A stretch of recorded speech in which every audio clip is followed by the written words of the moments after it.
Hello friends, welcome back to our channel. Friends, अगर आप CA हैं, डॉक्टर हैं, लॉयर हैं या आप आर्किटेक्ट या फ्रीलांसर हैं और हर साल आपको अपनी इनकम टैक्स के रिटर्न फाइलिंग के टाइम पे बुक्स ऑफ अकाउंट्स मेंटेन करने की टेंशन रहती है, टैक्स ऑडिट की टेंशन रहती है, तो आज की इस वीडियो में मैं आपको इनकम टैक्स एक्ट का सेक्शन 44 एडीए के बारे में बताऊंगी कि आखिर ये 44 एडीए जो सेक्शन है ये क्या है, आप इसका बेनिफिट कैसे ले सकते हैं और ऐसे कौन से पर्सन हैं जो इसका बेनिफिट ले सकते हैं और साथ ही आप इससे अपना कितना टैक्स बचा सकते हैं। तो फ्रेंड्स, अगर आपने अभी तक हमारे चैनल को सब्सक्राइब नहीं किया है तो आप अभी कर दीजिए, क्योंकि इससे हमें मोटिवेशन मिलता है आपके लिए ऐसे वीडियोस को आगे लाने के लिए। सो फ्रेंड्स, वीडियो स्टार्ट करते हैं। फ्रेंड्स, सबसे पहले ये जानते हैं कि इनकम टैक्स एक्ट का सेक्शन 44 एडीए आखिर है क्या। इनकम टैक्स एक्ट का सेक्शन 44 एडीए एक प्रिजर्वेटिव टैक्सेशन स्कीम है जो कि स्पेसिफाइड प्रोफेशनल्स को एक सिंप्लीफाइड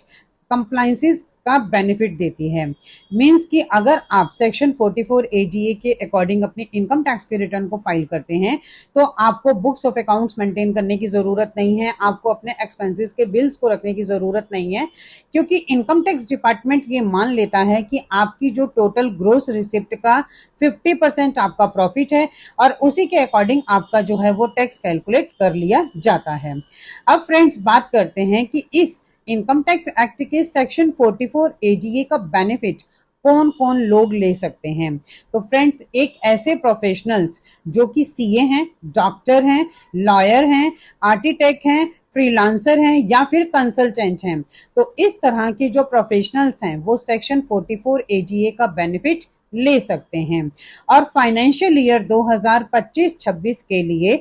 जो ग्रॉस रिसिप्ट है वो 75 लाख रुपए तक आप 44 एडीए में ऑप्ट किया जा सकता है अगर आपकी कैश रिसिप्ट 5% या उससे कम है।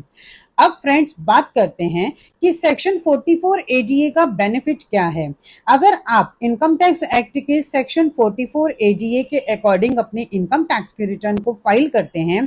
तो आपकी जो कंप्लायंसेस हैं वो बहुत कम हो जाते हैं, आपको टैक्स ऑडिट करने की जरूरत नहीं होती है और आपको बुक्स ऑफ अकाउंट्स, आपका एक्सपेंसेस के बिल्स को मेंटेन करने की जरूरत नहीं होती है और साथ में आपकी इनकम टैक्स रिटर्न फाइलिंग का जो प्रोसेस है वो बहुत ही सिंप्लीफाइड और बहुत ही इजी हो जाता है। अब ये फ्रेंड्स, एक बात और आपको ख्याल रखनी है कि ऐसा नहीं है कि आपको अपने बुक्स ऑफ अकाउंट्स और एक्सपेंसेस के बिल्स को मेंटेन करने की जरूरत नहीं है,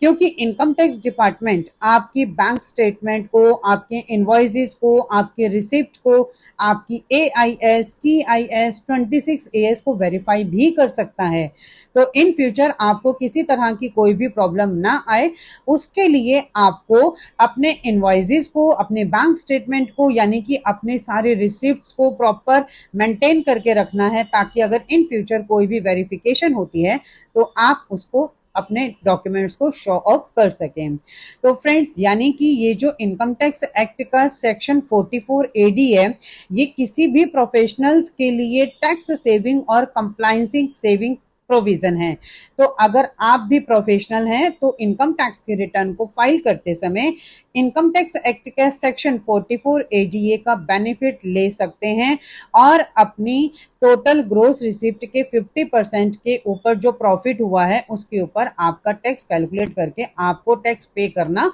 हो सकता है। तो फ्रेंड्स, आई थिंक ये इंफॉर्मेशन आपके लिए काफी यूजफुल होगी। इसी तरह की इंफॉर्मेटिव वीडियोस को कंटिन्यू देखने के लिए आप हमारे YouTube channel and WhatsApp channel Protex corporate solutions Vandana Raheja को सब्सक्राइब, लाइक एंड शेयर करना ना भूलें। और फ्रेंड्स, अगर आपको इस वीडियो से रिलेटेड कोई भी क्वेरीज होती हैं तो आप कमेंट सेक्शन में कमेंट कर सकते हैं, हम आपको टाइमली रिप्लाई करेंगे। और अगर आप financial year 2025-26 means assessment year 2026-27 की इनकम टैक्स के रिटर्न को फाइल कराना चाहते हैं तो आप स्क्रीन में दिए गए कॉन्टेक्ट नंबर पे हमसे कॉन्टेक्ट करके अपनी ITR फाइल टाइमली करा सकते हैं। Thank you.